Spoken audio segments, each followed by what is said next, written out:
ini dibahas di mana? Dibahas di dalam satu ilmu yang namanya ilmu ulumul Quran. Ya. Termasuk yang pertama misalkan membahas tentang satu dalam ulumul Quran ini membahas tentang apa sih keutamaan Al-Quran. Ya. Apa sih keutamaan Al-Quran?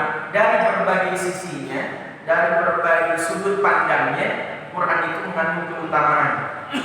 Misalkan dari segi at-ta'allum wa ta'lim, dari segi belajar dan mengajarnya ada keutamaan. Makanya kata Nabi khairukum man ta'allama al-Quran wa 'allama. Sebaik-baik kalian adalah orang yang belajar Quran kemudian mengajarkannya. Ada anak kita, cucu kita ajarkan. Ya, kalau nggak diajarkan bacaannya, ajarkan hafalannya, gitu ya. Wa minha ma muta'allaq bil qira'ah wa tartil. Dari segi bacaan, qira'ah wa tartil dan bagaimana cara membacanya, ya. Ada keutamaan dari segi apa? Menghafalnya. Itu ada keutamaan khusus. Ada segi apalagi kalau kita sampai mengamalkan. Itu dari berbagai sudut pandang, dari berbagai sisi, Quran itu punya apa? Keutamaan. Ya. Apa kata Allah dalam Quran? Banyak sekali dalil-dalil tentang keutamaan Al-Quran. Ada juga misalkan di sini dibahas tentang nama-nama Al-Quran.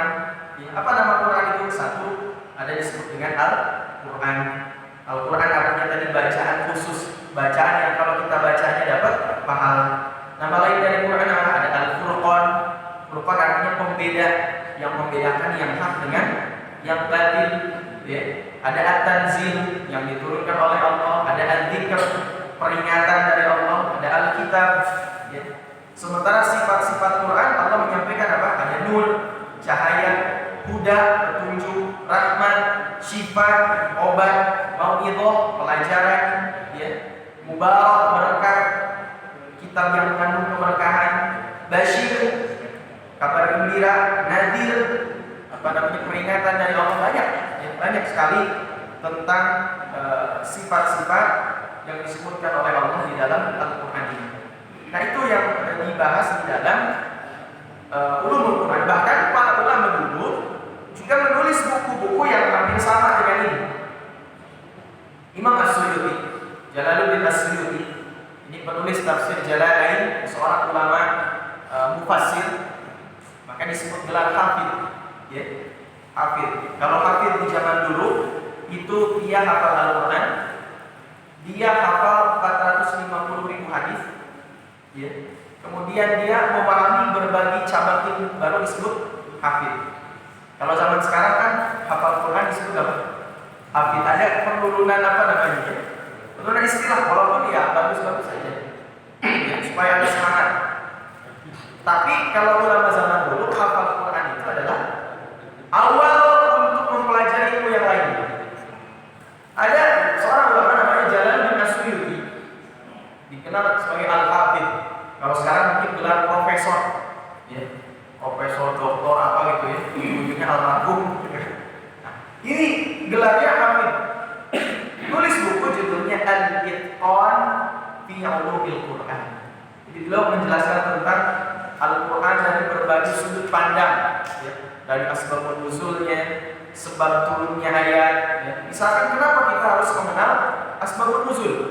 Ada beberapa ayat yang memang tidak bisa dipahami kecuali dengan mempelajari asbabun nuzul. Contoh, di surah Al-Baqarah Allah menyampaikan begini: Walillahil masyriqu wal maghrib.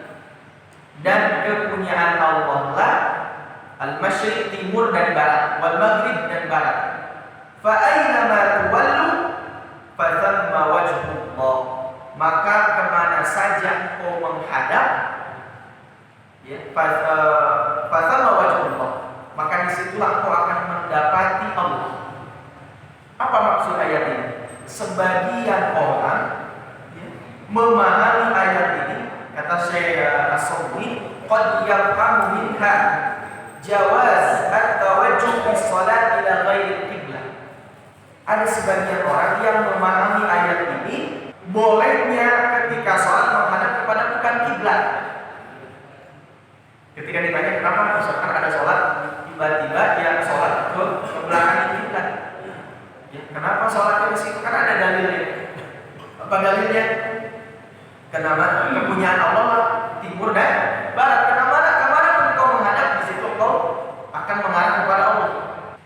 Dan ini kata beliau adalah fahmun khati, adalah pemahaman yang keliru. Kenapa? Li'anna istiqbal al-qiblata syaratun li sihhatis shalat.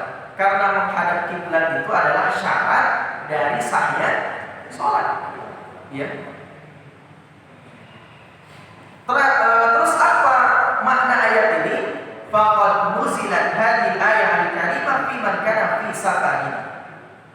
Ayat ini turun ya ketika seseorang melakukan safar, perjalanan, walaqul qiblah falam ya'rif jihataha.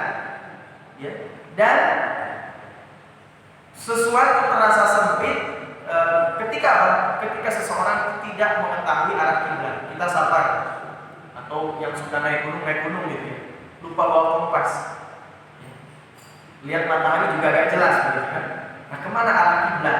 Dalam kondisi seperti ini, kita tidak mengetahui kemana arah kiblat, maka sah sholat kita, ya, karena dalam keadaan apa? Darurat.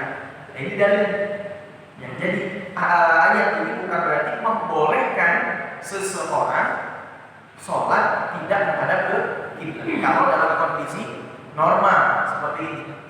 Tapi dalam kondisi tidak tahu, maka sholatnya sah dan tidak perlu mengulangi sholat kita.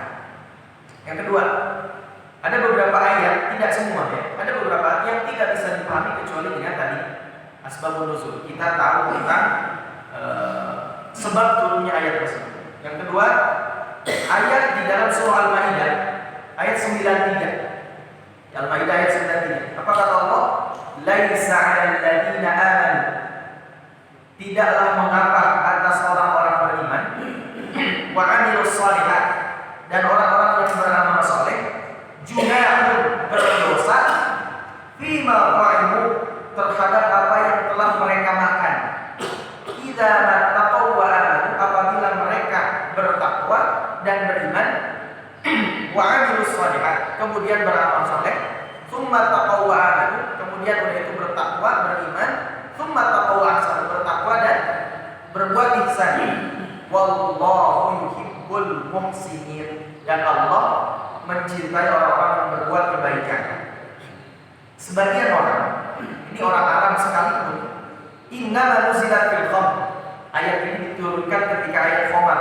Wa qad yufhim min hadzal nas al-karim ibahatu syarril khamr. Sebagian orang ada yang memahami ayat ini tentang bolehnya minum khamar. Karena kan selama di sini di ayat, kalau cara tekstual begini, makan apapun selama kau beriman dan beramal soleh itu dibolehkan oleh siapa? Oleh Allah. Ya. Seakan-akan begitu. Maka ada sebagian orang yang menganggap seakan-akan ayat ini membolehkan meminum khamar. Ya. Maka mereka mengatakan apa? Al-khamru mubahatun wahtaju bil ayatil karimah. Mereka mengatakan khamar itu hukumnya mubah dan mereka berdalil dengan dalil ini. Padahal ya, ayat ini sudah disampaikan di ayat lain tentang khamar. Apa kata Allah? Innamal khamru, sesungguhnya khamar, wal maisir, judi, wal ansab, ya, wal azlam, kombinasi dengan panah, ya, dan lain sebagainya. Ini termasuk kepada rijs, najis, min amali syaitan, dan termasuk perbuatan setan. Fajtanibuhu la'allakum tuflihun, maka jauhilah olehmu supaya kamu mendapatkan kebahagiaan. Nah, ini tentang asbabun nuzul. Ya. Jadi banyak sekali kalau kita bicara asbabun nuzul, bahkan di sini disebutkan tentang faidah atau manfaat kenapa kita harus mengetahui asbabun nuzul. Maka para ulama seperti Imam As-Suyuti menulis buku khusus tentang asbabun nuzul, judulnya Lubabun Nuqul fi Asbabin Nuzul. Ya. Jadi tentang sebab-sebab turunnya ayat. Walaupun tidak semua ayat, tidak semua surat disebutkan asbabun nuzul. Jadi itu sedikit pengenalan tentang ulumul Quran, ya. Salah satu ilmu kunci bagaimana kita memahami Al-Quran. Bahkan di bab terakhir, ya, disebutkan tentang at-tafsir At-tafsir wal mufassirun. Buku-buku tafsir yang bisa kita jadikan rujukan, wal mufassirun, dan para ulama ahli tafsir. Kalau di Indonesia ini banyak sekali. Coba kalau misalkan tafsir zaman dulu tuh banyak ya. Tafsir zaman dulu tuh banyak sampai kalau kita menghitungnya mungkin susah gitu. Di Indonesia, misalkan Buya Hamka menulis tafsir Al-Azhar. Ya. Ada beberapa tafsir yang ditulis oleh orang Indonesia. Ada Quraisy Shihab tulis Al-Misbah. Ya. Walaupun namanya tulisan manusia, pasti ada yang mengkritisi, saling memperbaiki. Ya. Ini yang kurang ini yang kurang itu wajar. Ya. Dari zaman dulu sampai sekarang, kritik ilmiah itu biasa dan boleh. Ya. Selama tidak mengini personal, ya. Tidak boleh mengini personal. Tapi kalau mengkritisi secara ilmiah, baik dilakukan tertutup ataupun secara terbuka, itu dilakukan oleh para ulama. Dan ini dibolehkan kalau secara ilmiah.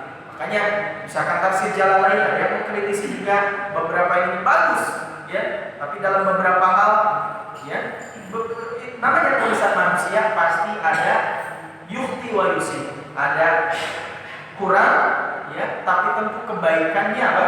Lebih banyak daripada kekurangan. Nah ini sedikit mungkin sebagai pengenalan saja, kenalan dulu dengan yang namanya apa? Ulumul Quran. Jadi saya kira cukup buat kita mengenal saja dulu. Nanti mungkin memperdalamnya ya satu saat lah, kalau ada kesempatan lagi kita memperdalam lagi tentang ulumul Quran ini sehingga kita memahami Al-Quran itu semakin menyenangkan, semakin kemudian menambah semangat kita untuk terus belajar, terutama belajar Al-Quran.